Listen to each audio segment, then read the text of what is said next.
বাংলা নববর্ষ 1432কে সামনে রেখে বৈষম্যহীন ও শান্তিময় বাংলাদেশ গড়ার আহ্বান জানিয়েছে প্রধান উপদেষ্টা অধ্যাপক ডক্টর মোহাম্মদ ইউনূস। রোববার 13 এপ্রিল বাংলা নববর্ষ উপলক্ষে দেয়া এক বাণীতে তিনি দেশবাসীকে নববর্ষের শুভেচ্ছা জানান। তিনি বলেন, 24-এর গণঅভ্যুত্থান আমাদের সামনে বৈষম্যহীন সুখ সমৃদ্ধি বাংলাদেশ গড়ে তোলার জন্য এক নতুন সুযোগ এনে দিয়েছে।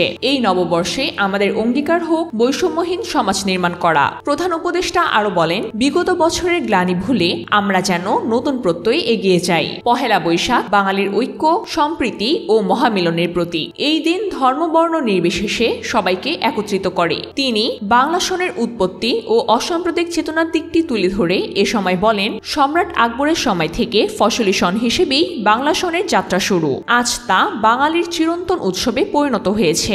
এ সময় নববর্ষ উপলক্ষে আয়োজিত সব অনুষ্ঠানের সাফল্য কামনা করেন প্রধান উপদেষ্টা।